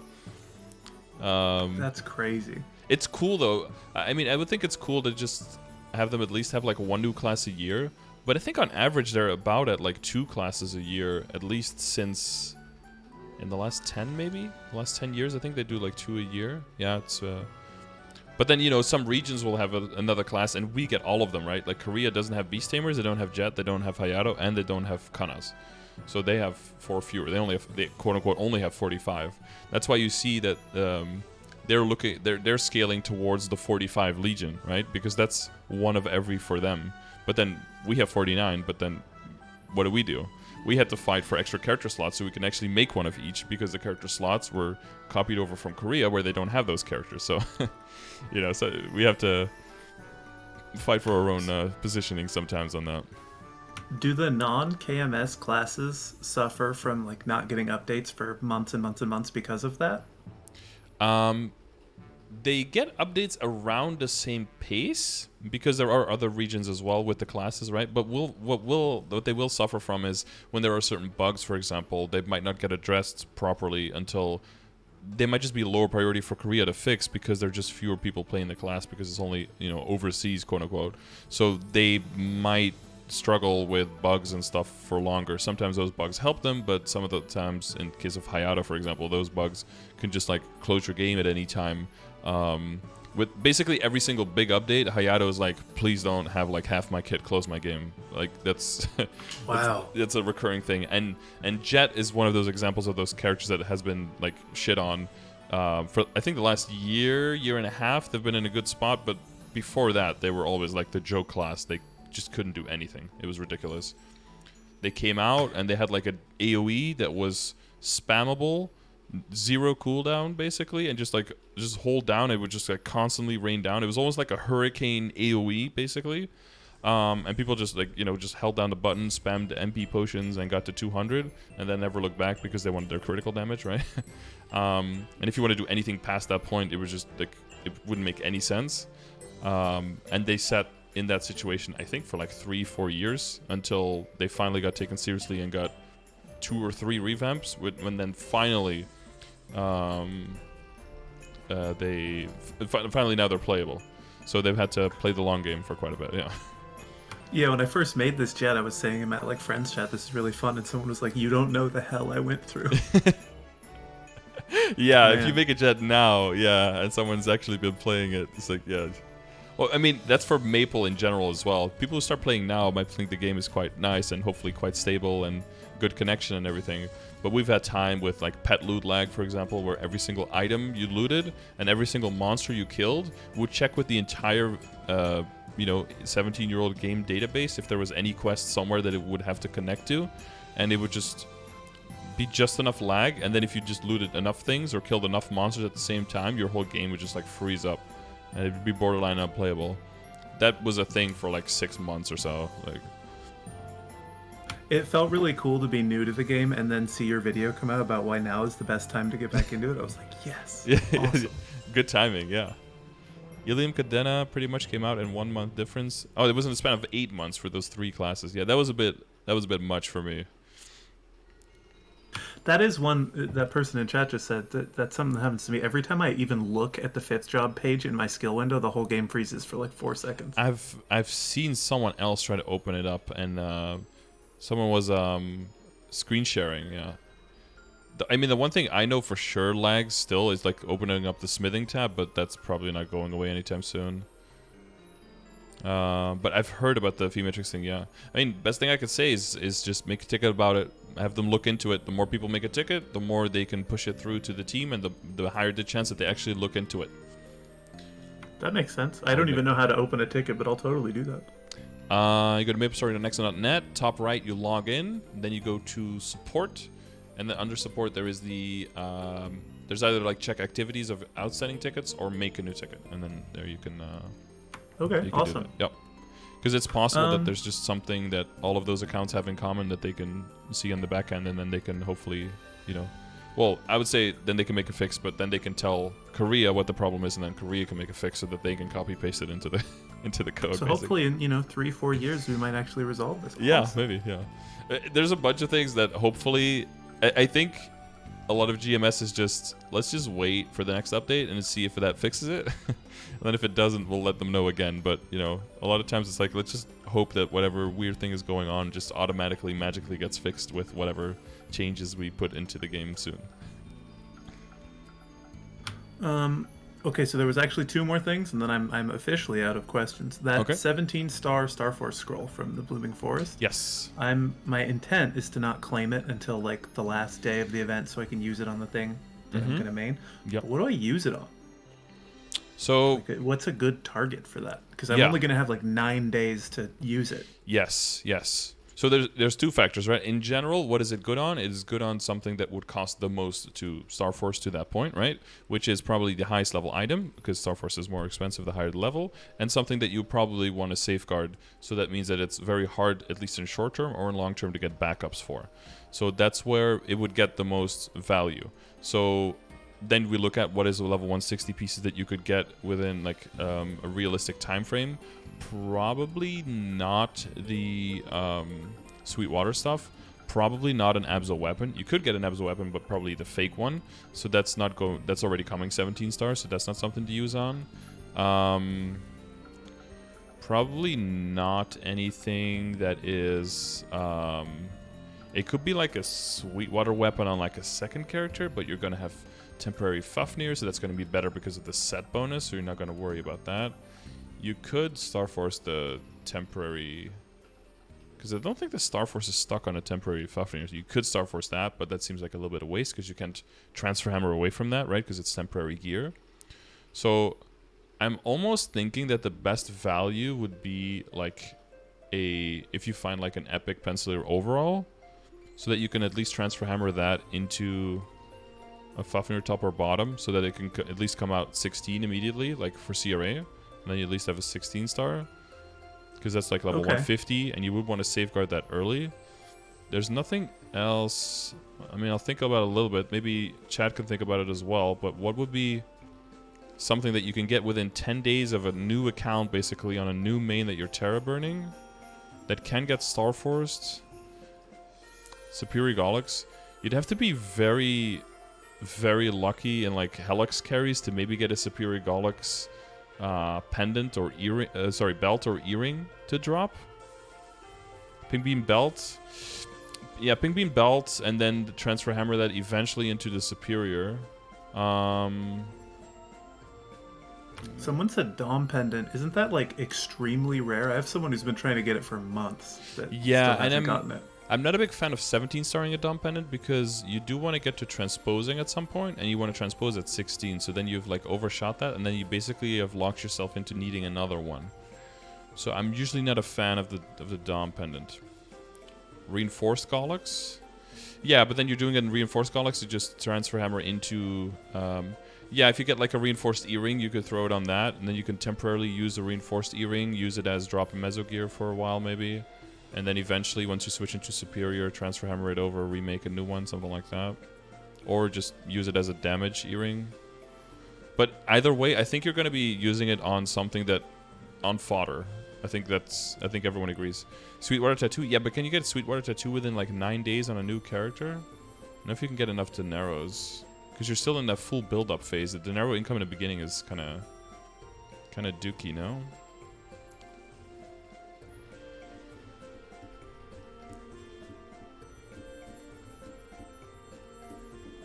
Use the dump pen as transfer fodder for Superior Galaxy. Yeah, either way, I think it's gonna be for something you transfer. So either Fafnir into CRA, but you're gonna hold on to the temporary CRA probably quite a while. So that's not as immediate in value. Probably the Pink Bean Belt. Yeah, it's probably better because you want to get that boss accessory set going, right? Plus you're getting a 17 that you can actually equip, so you get all the stats from being at 17. And then you can, you know, if you have some random flames, you can throw it on that one, because that one you'll ever actually hold for a while. After day 1, you can get 34 dineros a day. Oh, that's true. After day 1, you get 30... No, after day 2, right? After day 2? You get this, so 7 days, 34 is 210, so you can get 200? Yeah, maybe you can barely... But I don't want you to get the... Ira face too quickly, I think. Seems like most people said the Pink Bean Belt is the call. Yeah. Yeah, I mean, it has to be fodder, I think, because anything else you can get.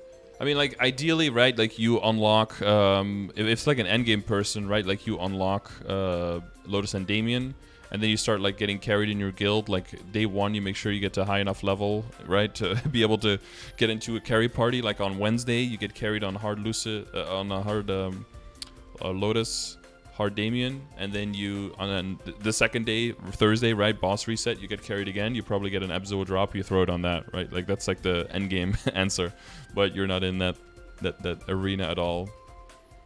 But, yeah, probably Pink Bean Belt. I think that's probably a solid one, yeah.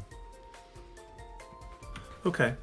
And then my last question was for crafting. It's something I've just ignored. Is that something that actually I've heard, like, accessory crafting is important, but do all of them matter? Should I be paying attention to crafting more than I am?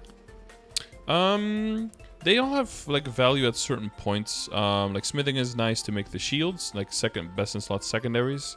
Pretty early on, but you only need like level 10, so that's very easy to knock out. You could just... The thing with crafting is if you make something that is really high level, you have a very low chance of succeeding, and then you will fail, and then you get half of the...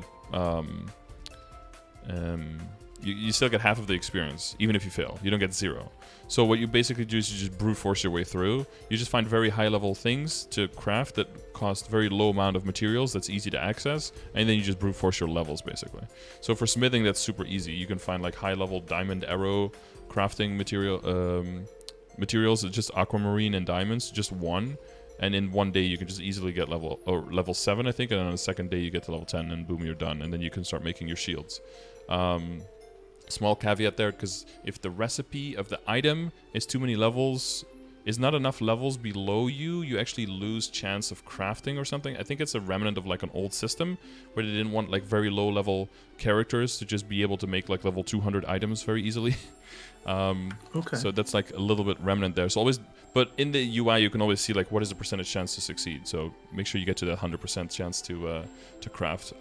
Accessory crafting is nice, but it's really only once you start making Meister rings. So you need primal essences, you need grand spell essences from playing the game, and this is when you're specifically like you're going for like when you think about, oh, I'm just gonna make like a 17-star ring.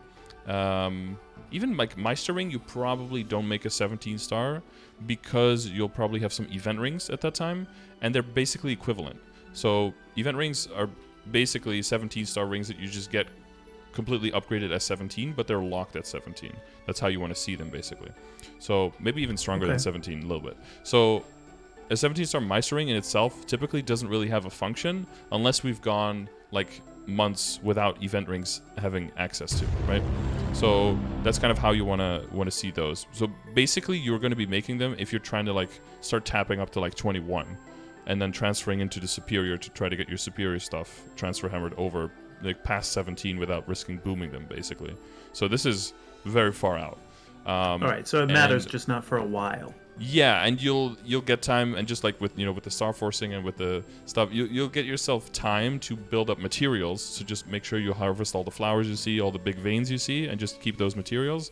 And then when the stuff comes, you'll have a whole like character just completely decked out with materials, and you'll just be able to pick and level up really quickly.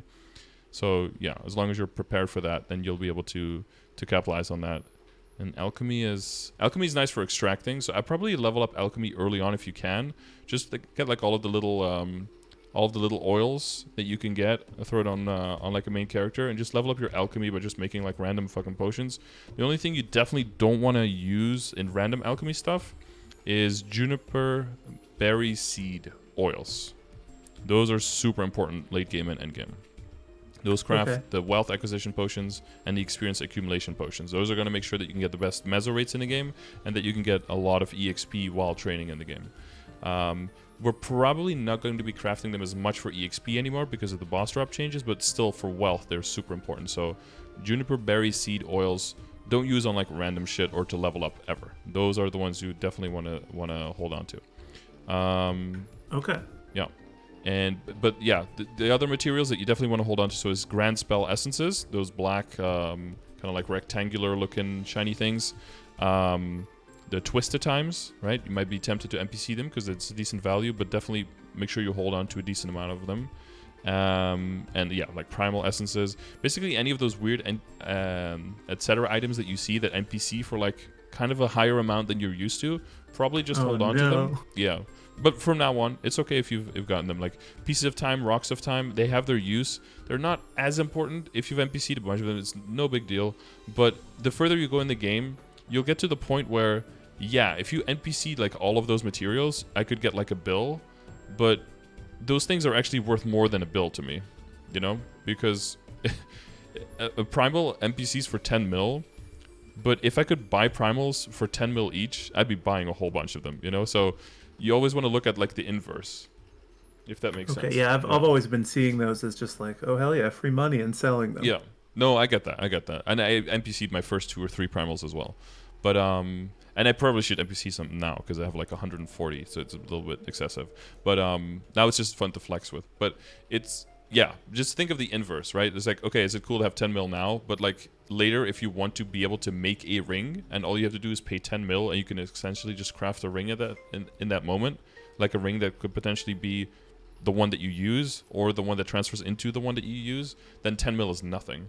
So, but again, 10 mil is more for you now than, you know, it will be then. So it's hard to make that future decision with current financial situation. I get that. But so all of those things that kind of NPC for more, or they're kind of rare and you don't really see them a lot, just hold on to them for now. And then, you know, you can always ask in chat like, hey guys, I have a bunch of this. Do I ever need this? And then we'll be able to tell you like, nah, you can get rid of it, or yeah, definitely hold on, basically. Okay. I can't think of anything else that I wanted to ask about. I think that just about covers it. Yeah, so there's a bunch of commands I can point you towards that you could definitely like catch up on some stuff and get way more, you know, into detail than what we talked about, because of course we're trying to keep it, you know, not too deep into every single topic so we can cover everything. Yeah. So for cubing, I have exclamation mark cubing, so that talks about like general priority. And there's exclamation mark potentials that talks about which lines you're going for on every piece specifically. So some pieces can get slightly different types of potentials that you want to prioritize. But the cubing also has links to like a calculator, so you can see if I am like how much does it cost to tier up, like how much would it cost to re-roll a certain potential. what if I use red cubes? What if I use black cubes? And you can kind of use that to decide if you have a certain outcome, to be like, oh, did I get lucky? But also, do I have the funds to really realistically roll past this, or is this something that I should probably be sticking to at this point? So that's very easy to use like on the fly, or if you're planning like major upgrades and you're like, okay, I want to be able to have this and this and this. How much money am I going to need? There's an event in like 5 weeks, you know? Maybe there's a cube sale in 3 weeks, and I want to be able to get this and this. How many cubes do I even buy, you know? So that can help you plan that out, for example. Do the cube sales ever line up with the Miracle Time event, or do they make sure that those never line up? They always did in the past. Now they've separated them because it was too much of a bottleneck, and it actually made the game unstable and quite unplayable when that happened. You had too many people going in and out of the cash shop, and too many things at the same time. One time they had a double drop and mezzo training event at the same time as starting a cube sale and a DMT at the same time, and the game just imploded. that was like the beginning of the end for them, where they're like, we had no DMT for like I think a year and a half, when they were just like, we just can't do it. It's just gonna fail horribly, because they had one, it failed. They were like, we're gonna do another one later, and then that one failed, and then they were like, okay, now we're just gonna give you some scrolls for like tier up to unique and good luck.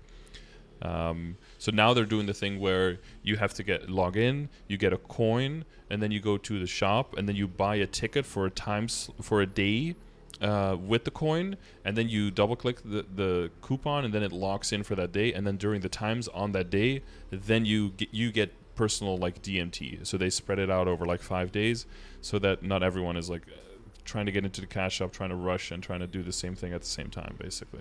That's smart. Spread it out. Yeah, I saw, I think it's KMS or maybe it's the C region, I don't know. Someone's getting like a triple EXP event soon, and I feel like that's going to just crash the whole game when that happens, right? Yeah, KMS had that, and it's possible that we take that in Destiny, that we get that as well, yeah. I feel like that's just going to overload every server.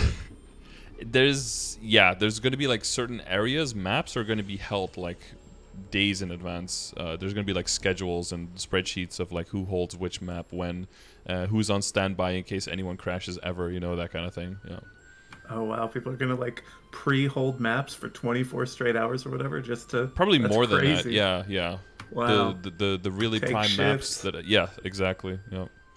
The annoying part about holding maps though is that you burn the burn on it because there's someone in the map, right? So the burn actually goes down, but it's still going to be worth it because some maps are just that good. Hopefully though, with Kanakishin going down, we'll get a lot more organic map usage in the sense of just for progress and for gains rather than for upkeep for other characters in the account, hopefully. Dang. That sounds like it's going to be wild just for stability if we get it. Mm-hmm. Like it probably won't even affect me trying to get maps because I'll just be trying to catch up to where I think most of the players are, but I bet the game will be less playable for me that day. Yeah. You'll see immediately if the map you end up in is actually supposed to be like a popular map, because it'll be probably pretty wild. The other thing is, if you are starting your character with a Terror Burn, you're going to be part of like a wave of people, and it's going to be quite crazy to be a part of that. Yeah. There's going to be so many people like right when it's available in those new areas. It's going to be absolutely massive, and you want to get like ahead of that crowd really quickly. So you're familiar with like reward points and totems and how that works? Have you started building that up? Yeah, I've been buying totems. I have like 6 right now, and I think I could buy like 2 more. I've been just kind of buying them and storing them. Just keeping them in the Explorer tab. Yeah, and I've been most of my reward points, because I'm not high enough to do any of the bosses that give you a real amount. I get like 30 from the ones that I fight. So most of my reward points are from the phone game. Yeah, from Maple M. Yeah, it's early on. It's a great way to get a lot of easy reward points, because that's going to be the main difference, is whether you have like access to good totems early on or not. That's going to help you like get ahead of the pack and get to those maps that might be otherwise more populated. Yeah. So I've been kind of like building up a stock of them, because I didn't realize so recently that you have like a while to use the thing after you buy it. I thought that it was like a whole month of days. Month coupon, and then when you click it, then it immediately starts with like the 2-hour item. So then you have to you really want to like find the map first, and then click it, equip it, and get going with all the other stuff. Yeah. I did use a couple of totems in my leveling experience because I got just free totems from the like Yep. daily check-in Daily thing gift, a couple yeah. times, and I was surprised that they don't work the way that like the snail pet you get for free does. I Yeah, a assumed lot that of it would work people- like that, and it super doesn't. It super doesn't. Yeah, a lot of people want it to work like that. Yeah, no, it's just, yep. You've got 2 hours and use it to the fullest. You crash and you lose your map, you're absolutely boned. Yeah, one of my totems, I lost like an hour and a half on it because it was my first one. I thought it worked like the snail, so I just like logged out, went and did stuff, came back. Yeah, your totem That has made me mad. expired. Yeah. Yeah. I think that pretty much covers everything I was gonna ask. I can't think of anything else. Yeah, you're keeping your reboot gift box, so that's gonna be some extra Yeah, I stuff. still have the 200 one, but I burned the 150 one, and then I got the 100 arcane symbol select vouchers, and those almost expired, and I used them and found out that you're not really supposed to use them on that first arcane symbol you get at the beginning of Vanishing Journey. Yeah. You're supposed to use it on something else. Yeah, it's got good value on the Lacaline one, the 220, because that one levels up much slower in the beginning. The secondary daily that you have there for bonus symbols is way slower to build up. Whereas the other ones are very easy, they're just a little puzzle. But the other one is like power based, so that one builds up more slowly. So that's typically, in the beginning, if you're like a pretty new character, that's where you throw all the symbol selectors that you get. You throw them into the Lacaline level 220 area, the purple symbol. Okay, so I'm getting a bunch of those over the course of Destiny, right? I don't know which one of the reward tracks it's on, but I think you get a bunch of those symbol selectors, right? Yeah, they're all throughout the yeah. I don't know exactly anymore either because they are throughout. It's definitely part of the new Explorer box. Has like 3 different ones of them. I think one with 50, one with 100, and then one with 200. I think. So I think the new Explorer track by itself I think has 350 in them. Yeah. Oh wow. Okay. So the general advice is use it on the furthest area you can possibly get. So if you're going to go super hard and you actually think you're going to get like all the way up to level 235 before the end of the event, you can throw them at the Esfera for like maximum value. Once Esfera catches up with the Morass one, the second to furthest one, then you can, equalize those. They do have like an extra PQ now, but they're, typically you get to that area a lot slower, so you have days to catch up to Lacaline. Plus, if you can get to those areas, you're probably strong enough to already do pretty well in the secondary daily for Lacaline, so that the area isn't as much behind, basically. So that's basically the priority, like those 3, and then the other 3 level very well, like Arcana, Vanishing Journey, Choo-Choo level very well. So. Okay, yeah, I mean, I've never gone past 200, so I don't really know it's how hard. much it slows down. I'd like Theoretic. to think that I'm planning on getting 230 super quick, but I don't really know what goes into that.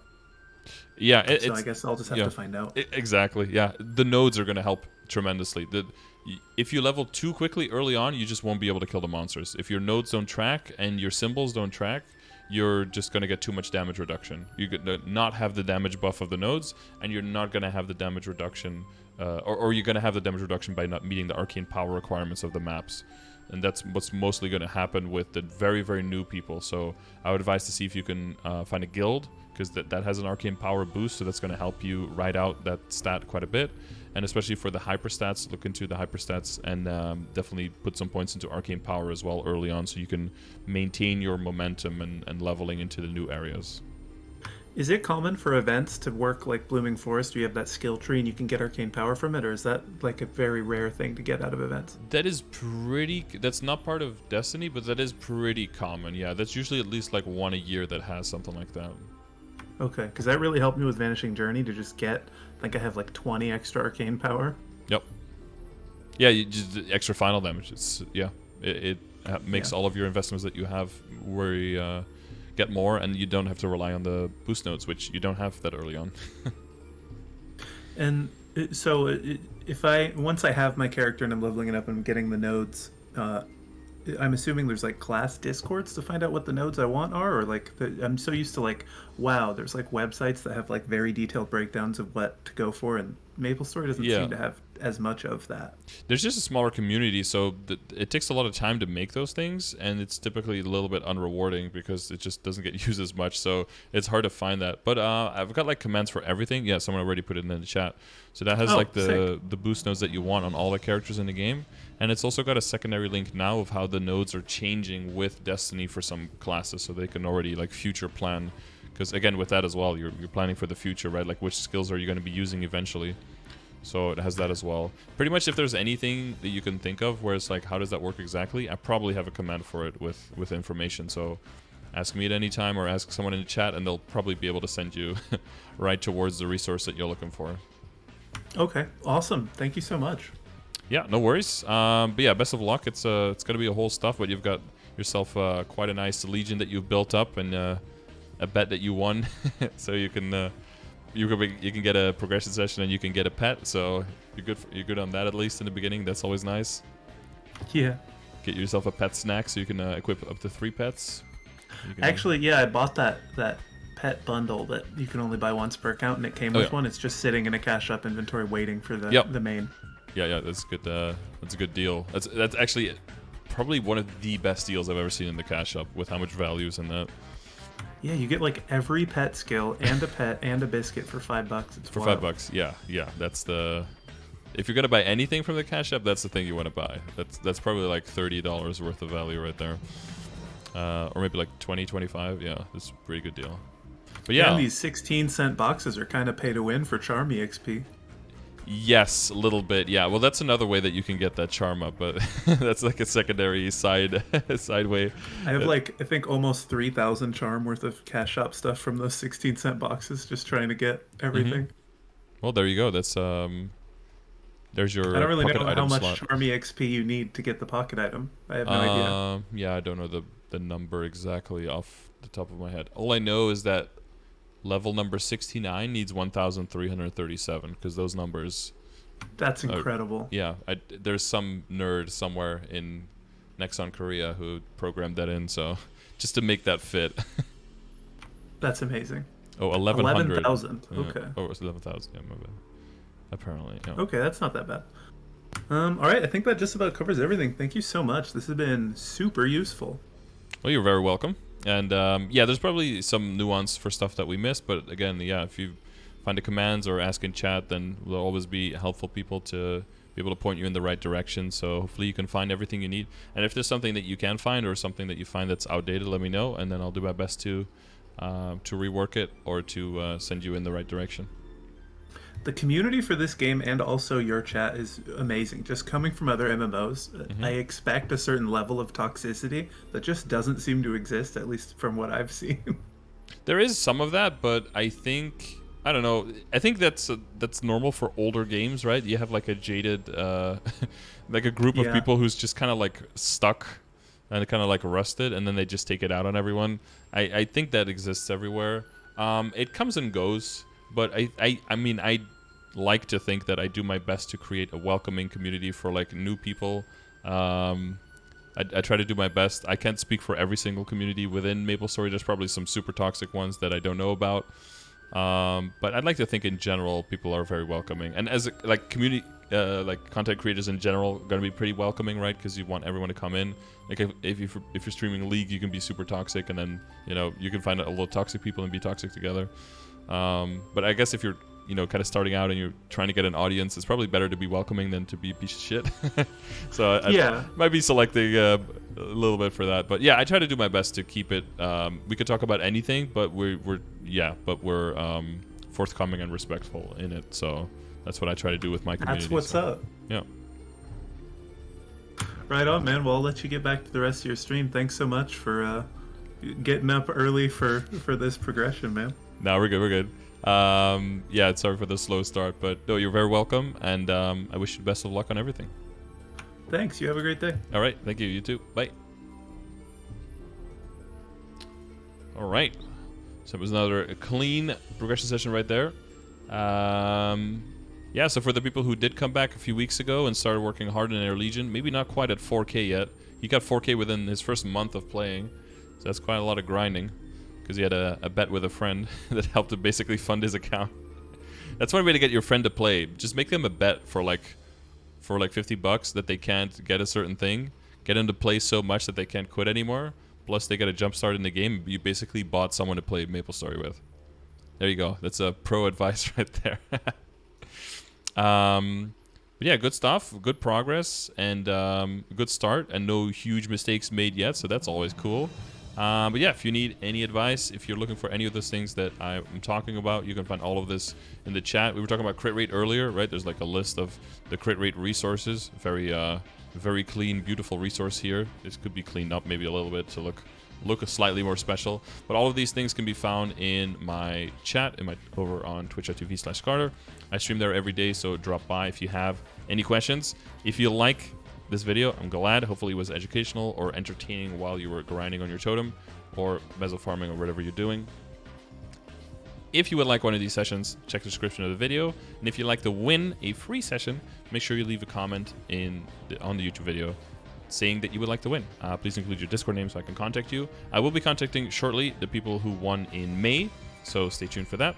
And other than that, I guess either I'll see you during the live stream or I'll see you in the next video. Thanks for watching.